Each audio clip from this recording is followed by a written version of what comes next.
You're listening to Later with Mo Kelly on demand from KFI AM 640. And the end of the RNC Night 3 just happened. J.D. Vance, Ohio Senator, now vice presidential nominee. He gave his first speech. The reviews, they're coming in. I'll let you guys decide whether he did very well or very poorly. And I was saying last segment, a lot of that will be predicated on the donor, the fundraising, the polling.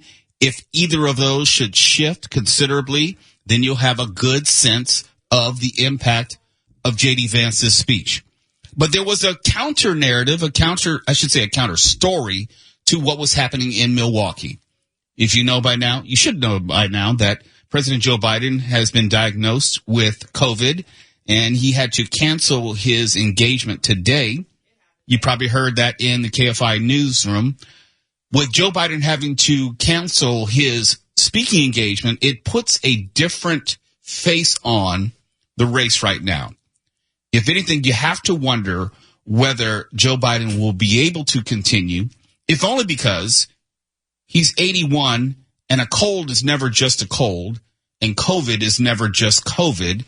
That's where the math is inarguable, and it may take him longer to recover. And when you're talking about being on the campaign trail, every day does matter. But if it were just COVID and we didn't have that disastrous debate, if it was just COVID and we didn't have the events of Saturday, then you could look at it just in a vacuum. But you can't. You have to look at it as part of a larger continuum, this larger pattern of momentum, if you will, for the Republican Party and Donald Trump. And there's also the negative momentum, which is being generated within the Democratic Party. I'm talking about Congressman Adam Schiff. Today, he became the 21st Democrat and 21st member of Congress to publicly call for President Joe Biden to step aside.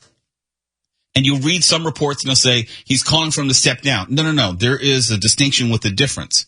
Step aside, not step down. Step aside means have someone else be the Democratic nominee, not step down as in step down from the presidency.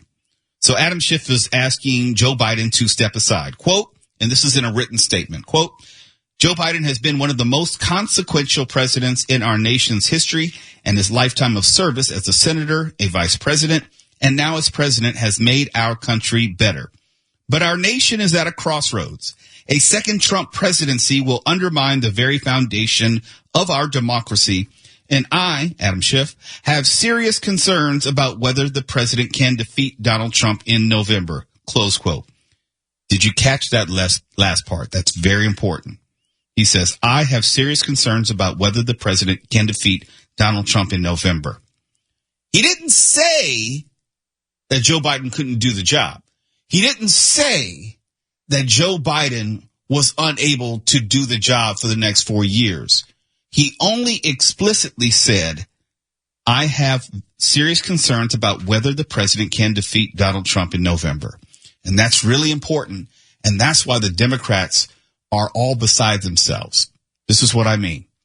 If you bow to public pressure, if Joe Biden should bow to public pressure because 21 Democrats, that's not a majority, that's a handful in the grand scheme of things. If you have 21 individuals who can leverage out, force out, encourage the presumptive Democratic nominee to step aside, then you would be undermining the will of the Democratic voters who voted in Joe Biden as the presumptive nominee. We had all those primaries, and you would be telling those voters, you know what? No. Because people like Adam Schiff said, I have serious concerns about whether the president can defeat Donald Trump in November. That's something completely different. And if Joe Biden were to step aside, not step down, but step aside, and Democratic voters felt that, wait a minute, the Democratic Party, they're doing some shenanigans. I voted for Joe in the primaries. We had all these presidential primary contests. I voted for Joe. You guys wanted Dean Phillips or someone else, but he didn't win. Joe Biden won those primaries. And if Democratic voters feel some kind of way about their vote being negated, then you have an intra-party riot literally on the floor of the convention next month in August. That's a problem. And if you were, let's say hypothetically, were to push Joe Biden aside and then put Governor Gavin Newsom at the top of the ticket, then you'd have another problem, because people who do support Vice President Kamala Harris, and a lot of people do, despite what some will tell you, you'd have another reason for Democratic voters to feel disaffected, because the whole point of having a vice president and a vice presidential candidate is to succeed or supplant the president or presidential candidate. And if you were to have someone leapfrog her, you'd have another issue on the floor of the convention. So the Democrats really don't know what to do. They're not in love with Joe Biden. I get it.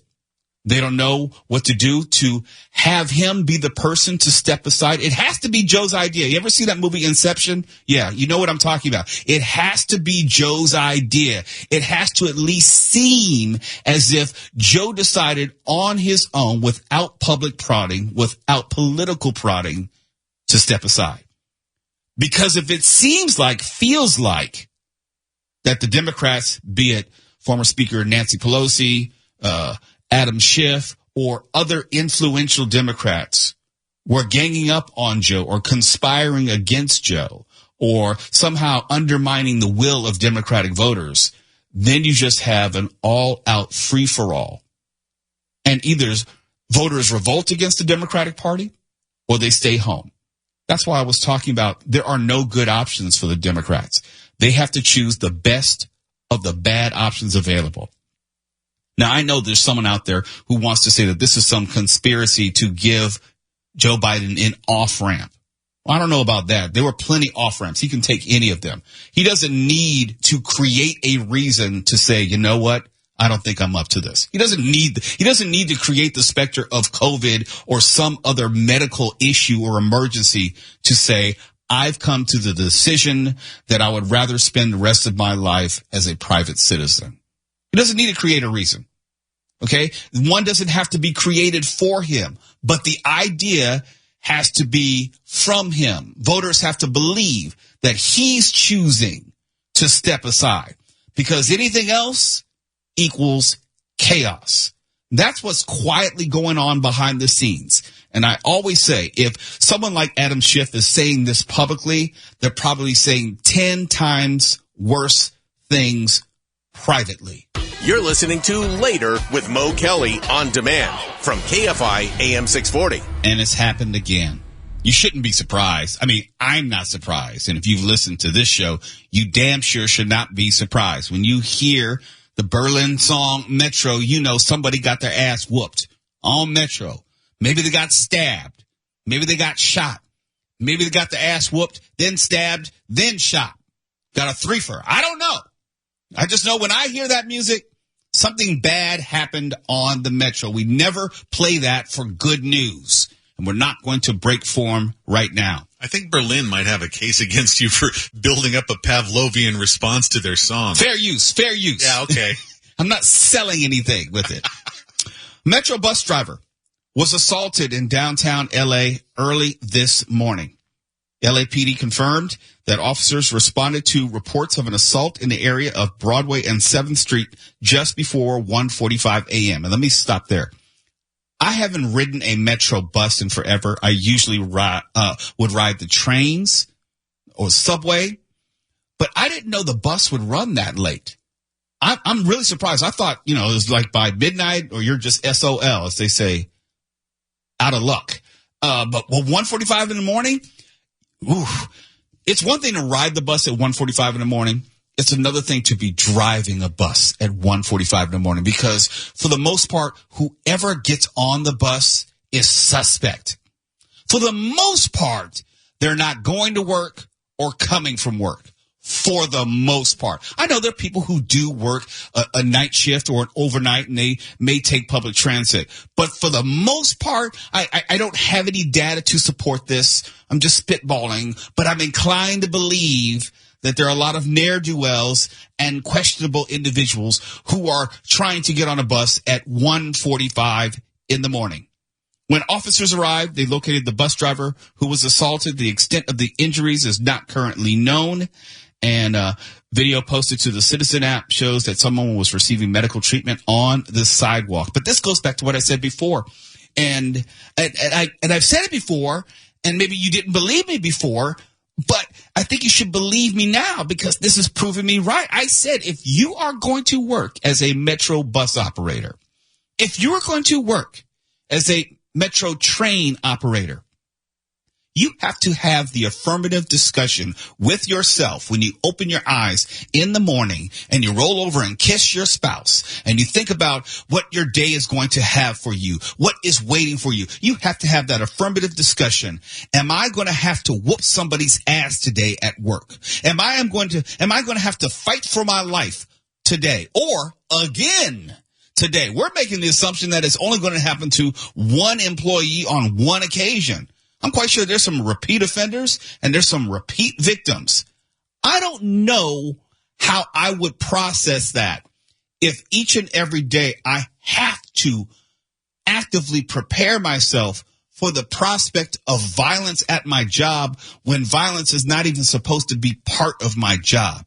It's one thing if you're working as a waiter or waitress, you know that you're going to have customers who are a-holes. You're going to have people who are rude to you. You're going to have people who are disrespectful. You're going to have people who are dismissive and condescending. Why? That kind of comes with the job. But if you're driving a bus, if you are operating a train, I don't think anywhere in the manual it says, well, let's deal with someone who should brandish a knife, or let's deal with someone who refuses to get off and wants to start a fight with you. Let's deal with someone who's trying to take your glasses and get into a full-on street brawl with you. I don't know if that is actually part of the training. Maybe it is now.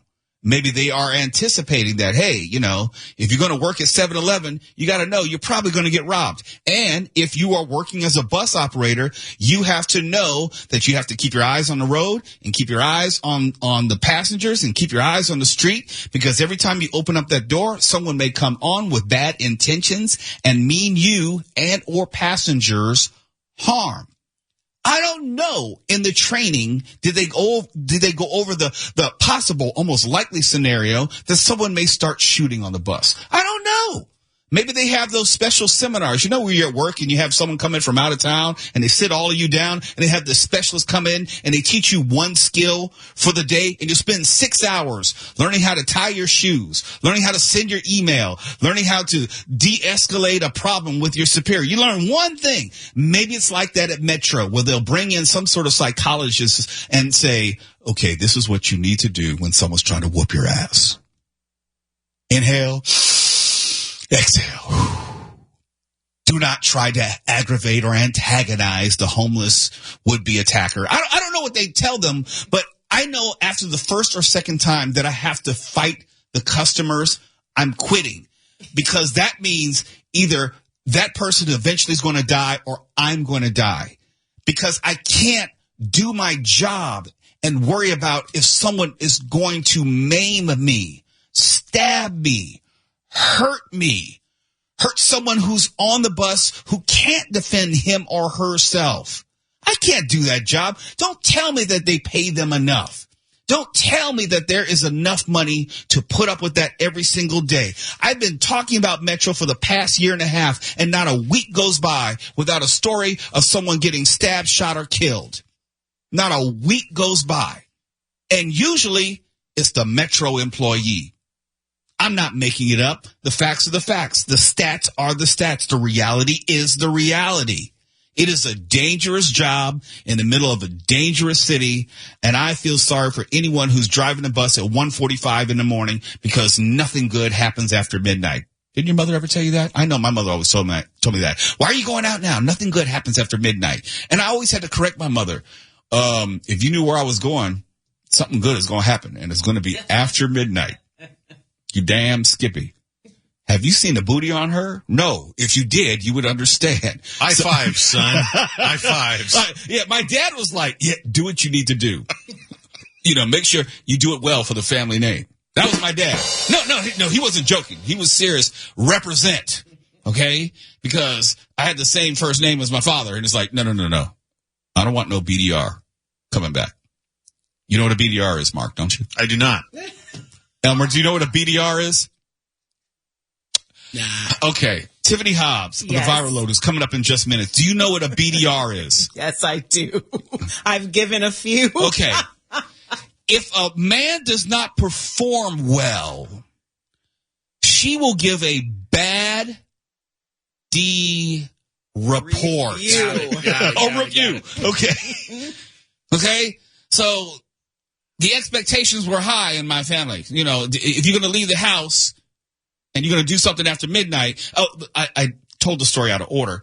When I was still living in my family's house, I had a curfew. Even after I graduated college, my mother was very strict. She made it very clear, as long as you live in this house, you're not going to be coming in the house at 2 a.m. or something like that, because her feeling was she always needed to know, one, she could lock up the house and not expect anyone coming in her front door at some ungodly hour.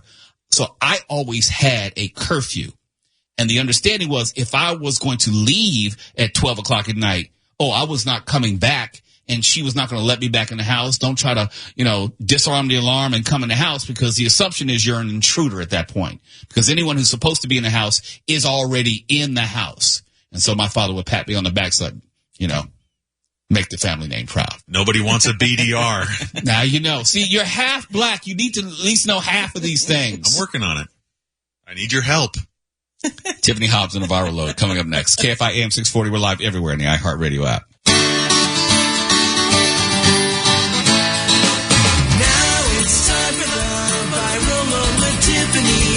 Live on KFI is later with Mo O'Kelly. She'll talk about the topics on social media.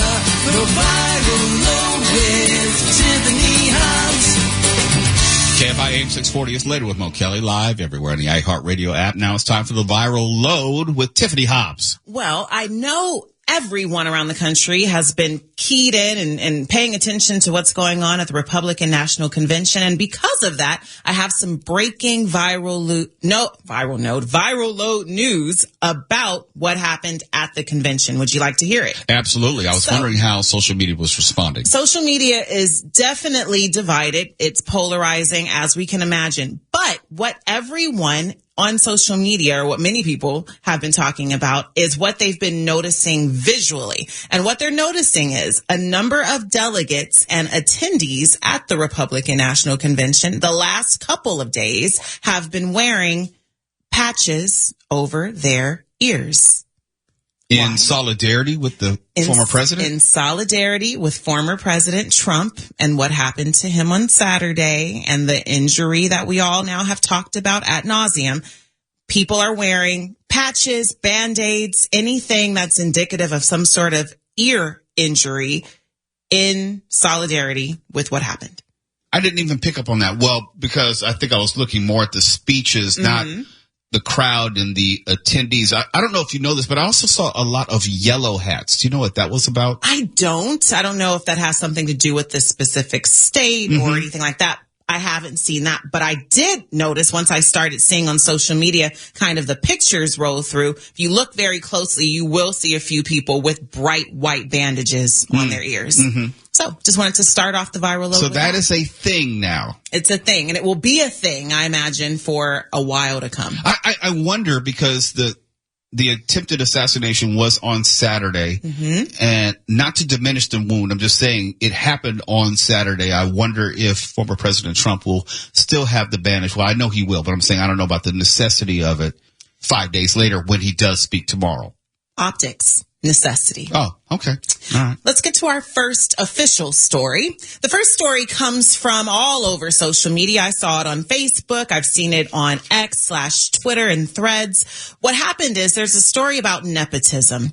Summer is a time, characteristically, when teenagers get temporary employment. They get seasonal employment, whether it's at a fast food restaurant or a mall. You're overrun with teenage employees.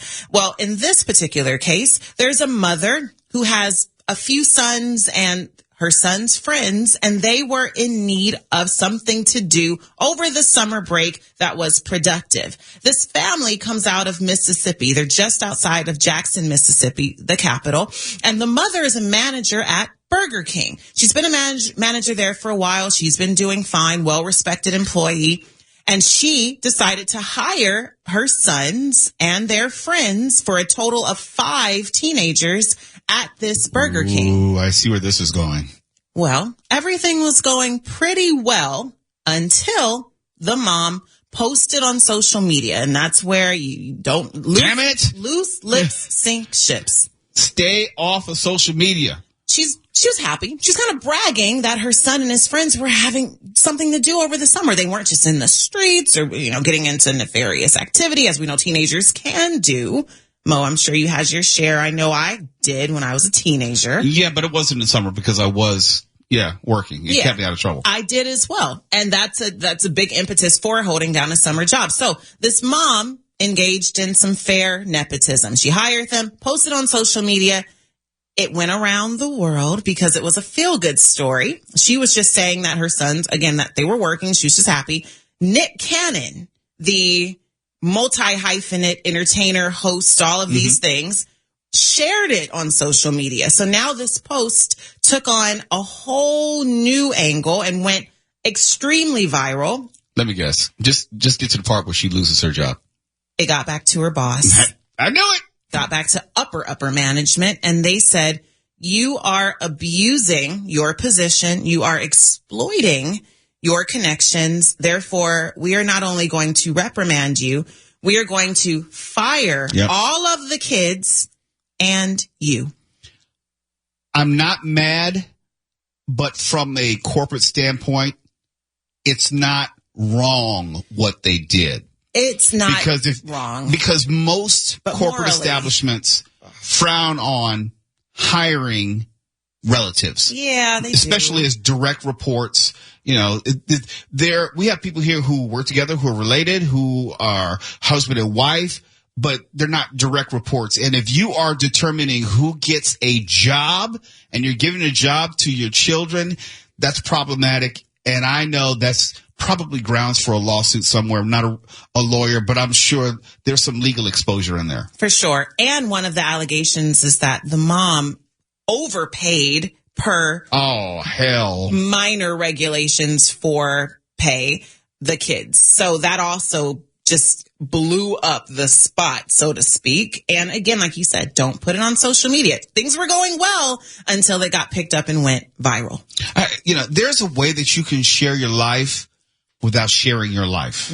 There's a way you can celebrate all the things you're doing without telling everything that you're doing. Yeah. And we're now in a period of society where we feel we have to share everything, from the food we eat, the places we go. And I could even be guilty of it on occasion, but there's no restraint anymore. There's no line. And there's another story that's going to take us from this to the next. It's a perfect segue. Thinking about a line, thinking about boundaries. When you think of sharing, people share the good and they also share the bad. And one of the things that's been happening and that has now gone viral is that people are lying about the deaths or injuries, illnesses of their dogs specifically online in these specialized groups.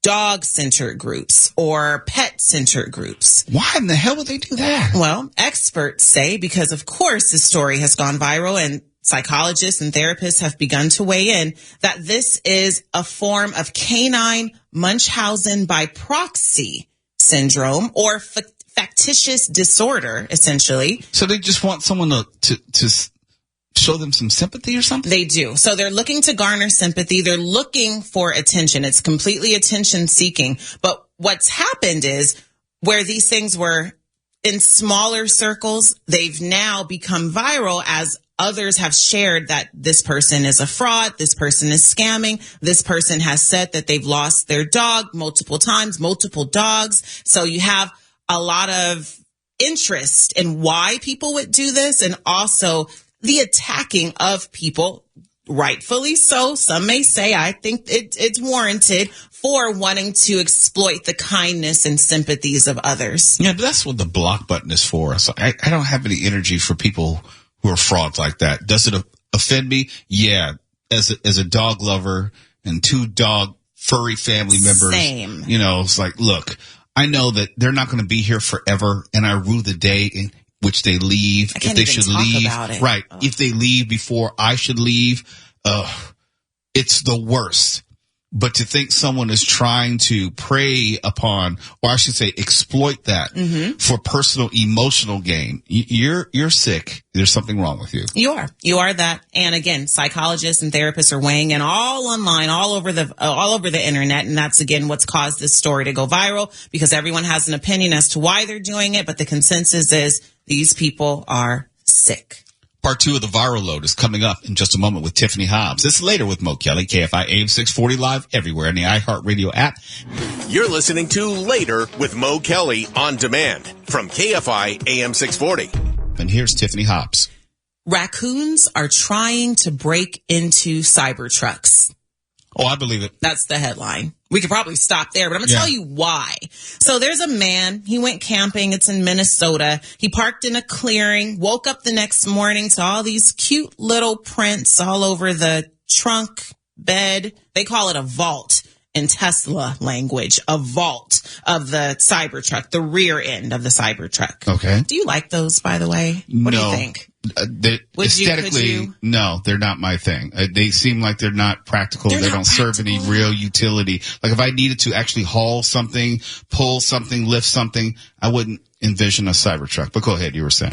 They're strange looking. And here's where the story takes on the viral twist. So this man takes pictures of the vault, and there's all these little prints on them. He decides it's probably a raccoon. He's an outdoorsman. He can identify the prints. He uploads it to Reddit, to Twitter, everywhere you can think, and people start surmising, why would raccoons do this to the Cybertruck? Because it didn't stop at just cute little prints in the morning dew. No, the presumably raccoons had gnawed through the trim around the back end of the Cybertruck, causing what now probably will be thousands of dollars and months of repairs. Of course, it's Tesla. We know these things happen.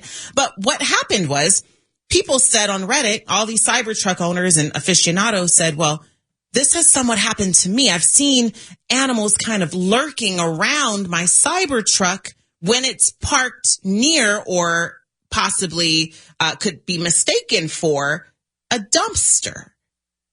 Back end of a Cybertruck, when you put they think food is inside of a Cybertruck next to a picture of a dumpster, is uncanny. The resemblance is uncanny. Therefore, people are saying that raccoons are mistaking Cybertrucks for dumpsters. But are they? Are they mistaking? I've not asked one. Okay. I would say it kind of looks trashy, Personal opinion.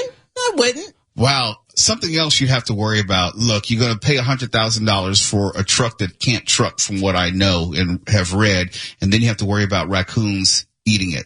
I'm seeing all these trucks driving around LA, and they just look so uncomfortable in traffic. They just don't fit. I think about the Cybertruck the same I did about the Hummer when it first came on the scene. It's like, that doesn't seem like it's practical. It doesn't seem like it serves any purpose in a person's life. But if you like it, knock yourself out. It's just not something that I could ever use or would ever want. And I feel the same way about the Cybertruck. If someone came up to me and said, hey, Mo, it's great at this or it's great at that, I can do this, it helps me in my job. All right, then. Yeah. But I've not heard that from anyone. No, it's just a visual thing. It's just that. Well, the next story has to do with something else that I don't think either one of us would engage in. I'm pretty sure it's safe to say. And that's because there is an unhealthy affection toward serial killers and other sorts of high-profile criminals that has long been in our history. We've seen it with Dahmer. We've seen it with all of these other people. Richard Ramirez, Night Stalker. Richard Ramirez, and all of these fan clubs and letters that go to these people. Just recently, and Mo, I'm going to ask you this. Do you remember a few years ago where there was a man, young African-American man, who had some tattoos on his neck? He got into some low-level, I think, white-collar crimes and some theft. I don't remember what it was, but he went to jail, and women went nuts. Oh, Jeremy Meeks. Jeremy Meeks. Do you remember his name? He became a model upon his release, right? The newest object of affection of many women happens to be named Wade Wilson. It's also the name Deadpool! Exactly. He's attractive. He's a nice looking guy. Save for the numerous facial tattoos, including kind of a zippered smile tattoo around his face and the swastikas on his face. Oh, yeah, swastikas can be a turnoff. You took all those things away, he'd be a nice looking guy. Well, not only does he have all these tattoos, but he has a very long rap sheet that includes the heinous murder of 2 women just a few years ago. But doesn't stop there. Wade Wilson went to jail for these murders, went to prison, and has been in prison awaiting kind of the finalization of his sentence. Is it going to be life? Is it going to be death? And in the interim, while he's been waiting, and this is in the state of, and I didn't mean to throw you off. No, it's okay. I say Lee County, but I don't know exactly where this is. I think it's on the East Coast somewhere. Okay, go ahead. All of that to say, and stupid knows no bounds because these women are coming from everywhere. Women have been flocking to Wade Wilson's letter receptacle, sending letters, sending all sorts of digital, anything they can to Wade Wilson, proposing marriage, saying that they'll be there for him, extolling their affections. They love him. He's so attractive. Many are even going to the actual courthouse, the judges, the lawyers, and trying to appeal to them, saying, please don't give him life. Please don't kill him. All of these things because Wade Wilson is the newest kind of poster boy for an attractive criminal. And it's all over social media. Yeah, oh my gosh. We've seen that going back to Charles Manson. It's not new, but I'll never be able to understand it, how they become these worldwide celebrities. And with the internet, it's even easier. Before, you used to be dependent upon TV, putting their video out there. Now they put the mugshot up and women go crazy. But it doesn't usually work. I don't know if it works like that in reverse. I don't know if, let's say, Casey Anthony was receiving the same type of adoration that her male counterparts were receiving. To an extent, there's always going to be that kind of niche market there. She did, Casey Anthony, and women do get that sort of attention. But I think what goes viral are the men, because there's just kind of this bad boy type of aesthetic. And unfortunately, too many women are attracted to that. And again, Wade Wilson is the newest recipient of all this attention. And they're, again, begging for leniency, asking for a new trial. There are also lots of different social media accounts dedicated to Wade Wilson himself, kind of parody accounts or pretending to be Wade Wilson or in support of Wade Wilson. Women who love Wade Wilson. You can pretty much type in anything in the search and you'll find social media accounts about this man. Yeah, I don't know if it's worth, committing murder to just become popular. But there are people out there who do make that decision. It's a weird world that we live in. And when you combine social media with it, it just exacerbates and makes us more of what we already are.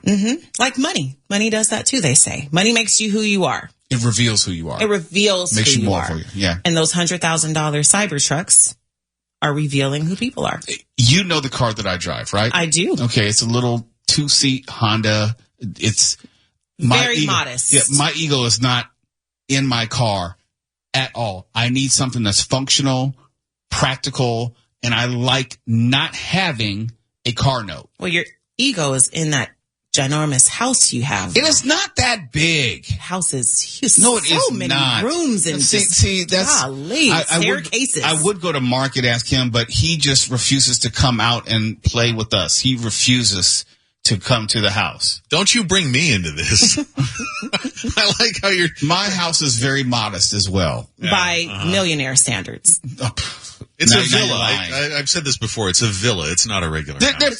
There are pictures on my Instagram. It's not that big. It's an estate. It is an estate. Yeah. No. Yeah. When I say Chateau Le Mo, I am making fun of Bill Handel with his Persian palace. Oh, it is absolutely not Persian per se, but it is an African American palace. It's not a palace. It's a palace. It's not Wakanda. It is. Okay? It's not. No. Anyhow, don't we have to go to break? No, we got plenty of time to talk about that giant house of yours. No, we got all the time in the world. My point is, you're not going to see me rolling around in some $100,000 car ever. Somebody Ever. just got one of those wank tanks on my block in my A neighborhood. what? A what? I'm sorry. I'm sorry. The Cybertruck. Yes. That's great. And everybody's mocking it. Oh, yeah. I can.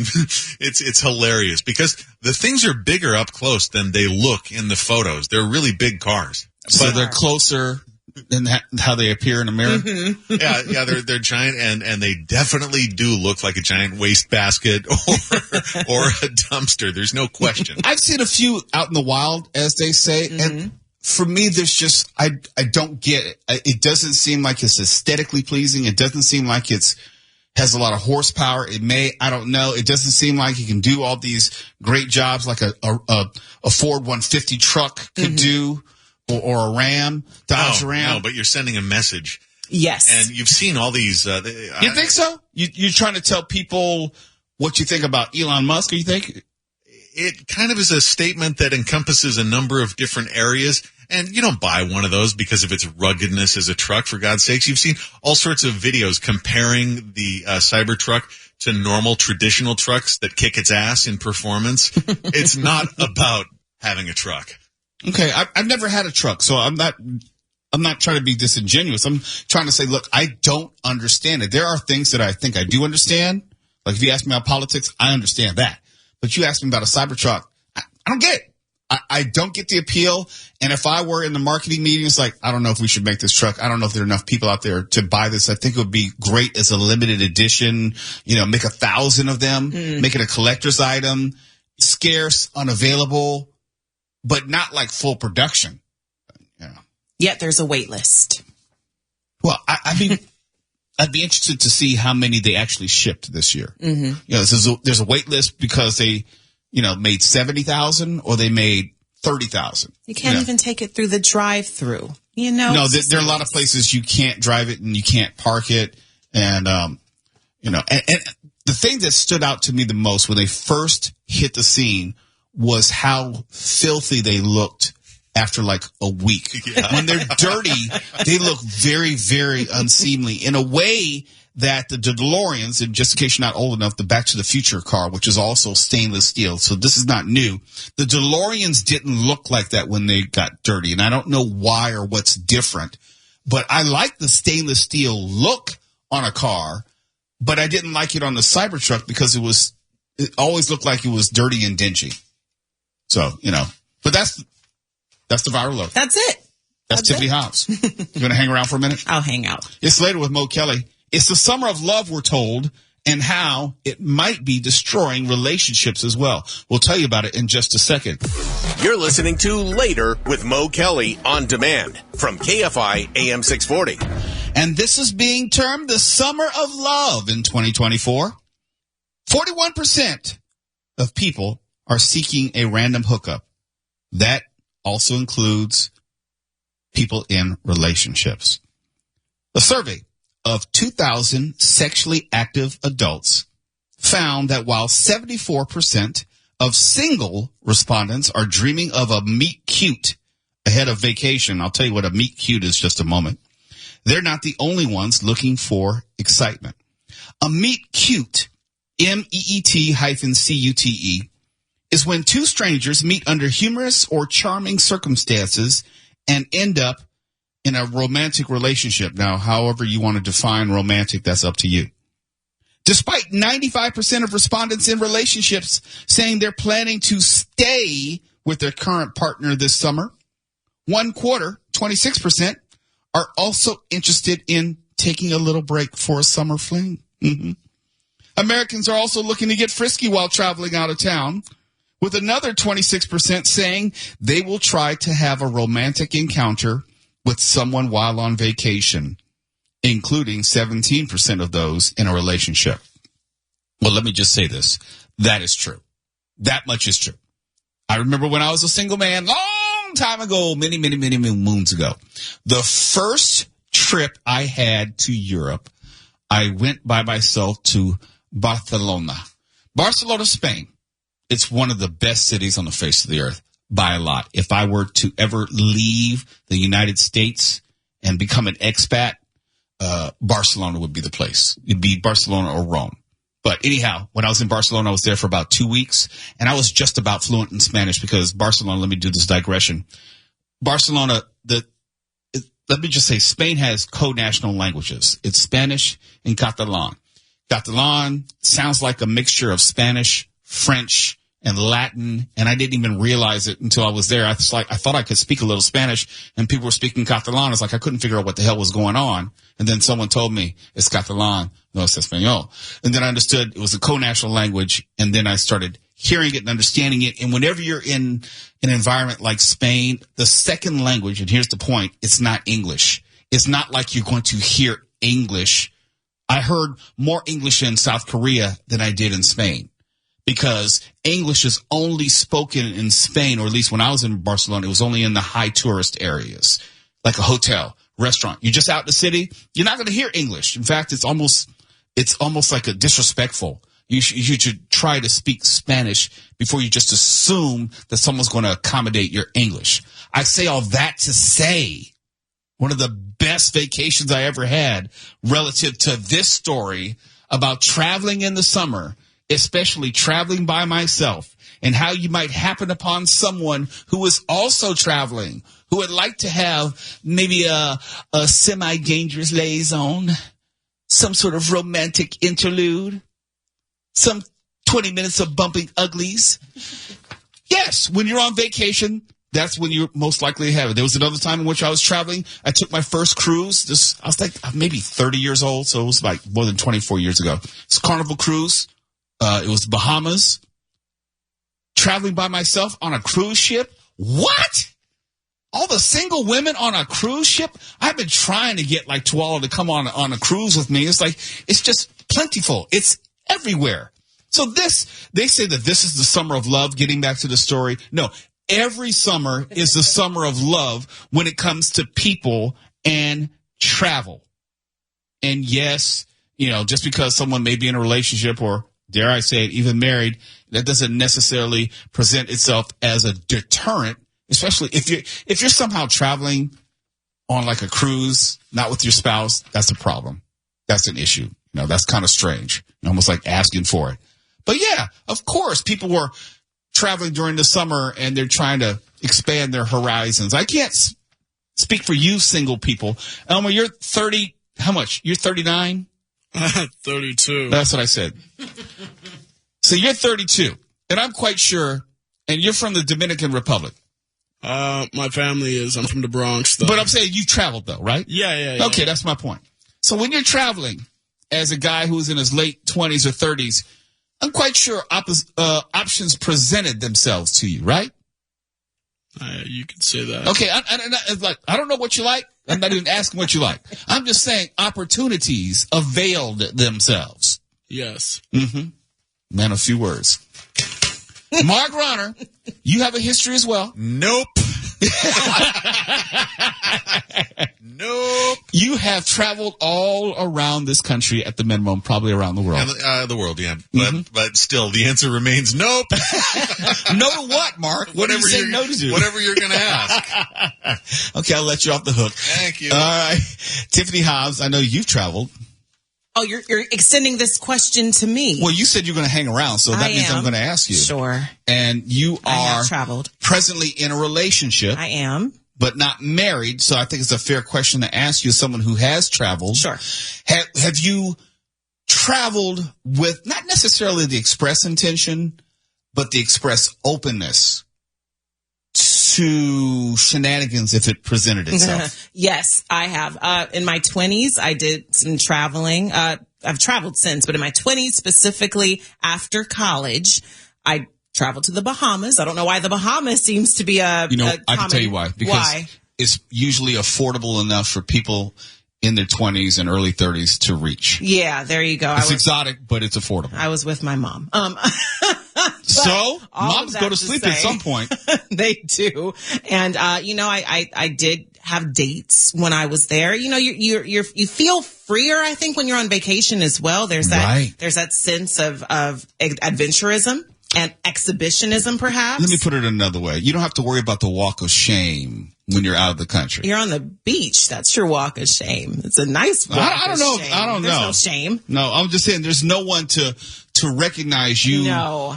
Walking back to or in your house at 4 a.m. or something. Not at all. Not at all. And again, I did enjoy myself safely for sure. But again, wanting to spend my time on vacation, kind of doing everything I could, not everyone per se, but everything I could involved also hanging out, meeting, doing things like that.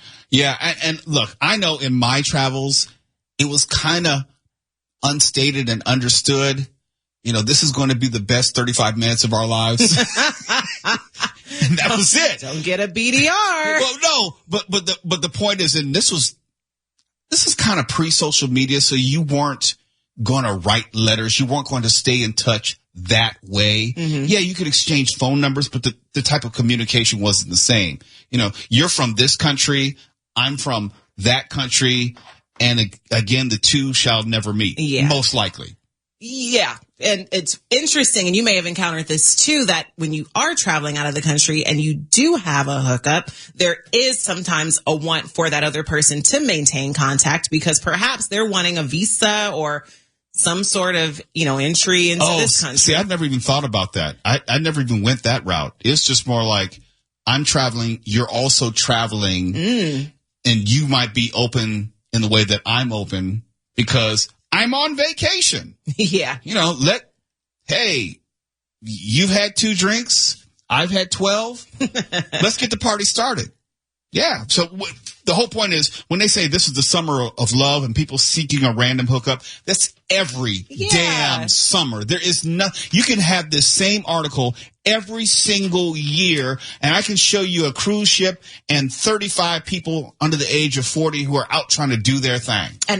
And I think studies have shown recently that cruise ships are kind of harbingers. No. STDs. No. Yes. No, it's a good thing I'm a married man because, no. Yeah, no. Seriously, there's a lot of stuff that goes on a cruise ship. A lot. Never been on one. Oh, don't go if you're trying to get married to your husband. Okay, don't do it. Don't do it because you end up broken up. Oh, no.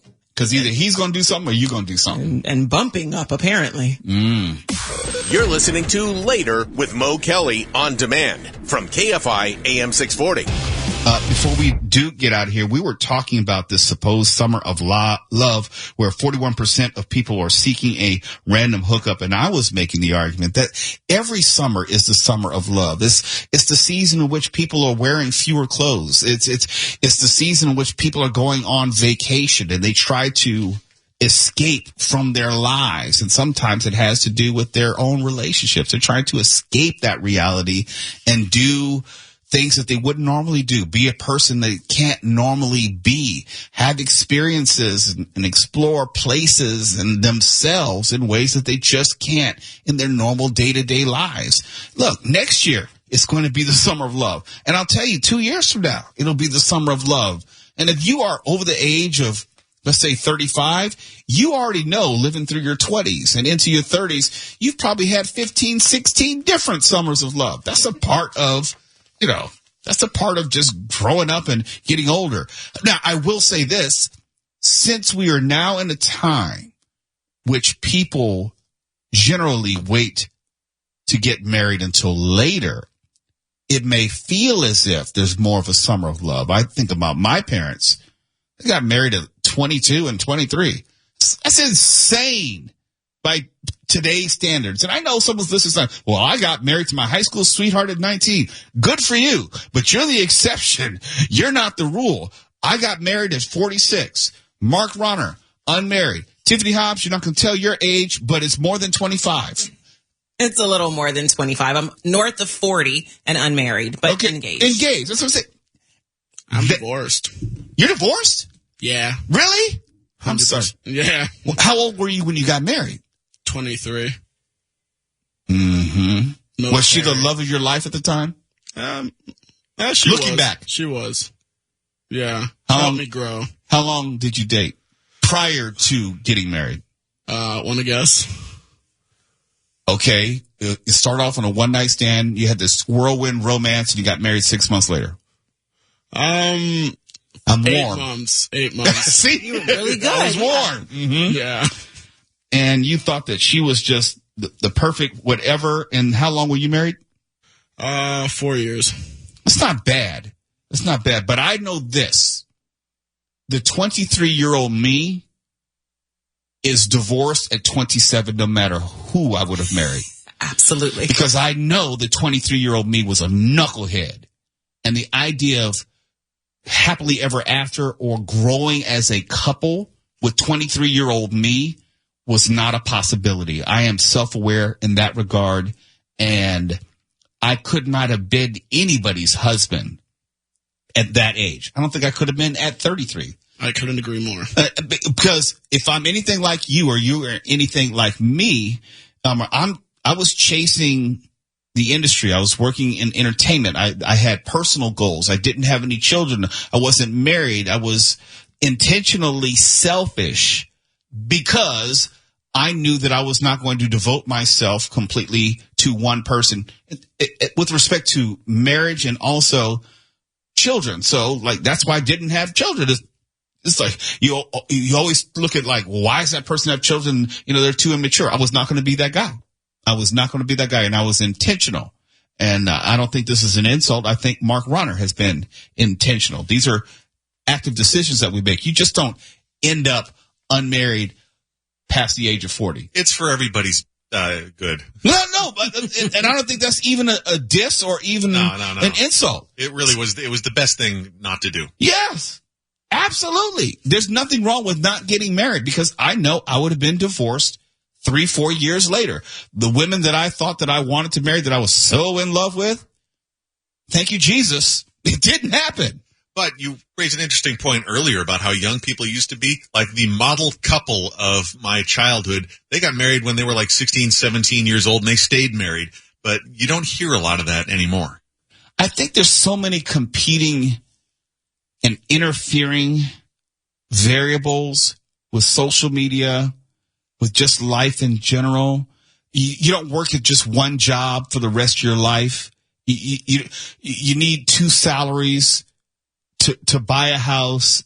The idea of marriage beyond the institution, the nature of the relationship has changed fundamentally over the past 30, 40 years.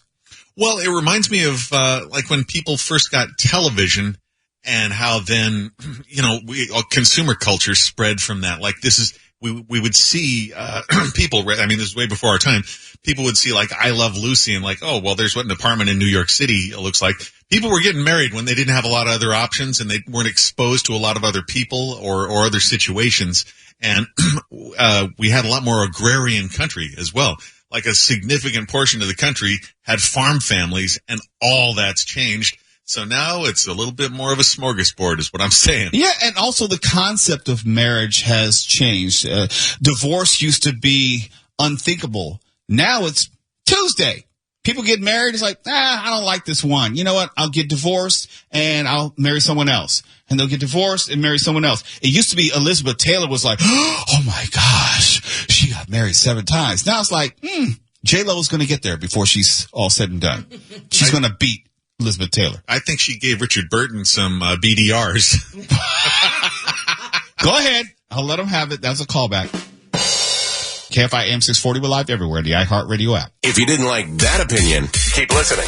We've got a few more. KFI. And KOST HD2. Los Angeles, Orange County. Live.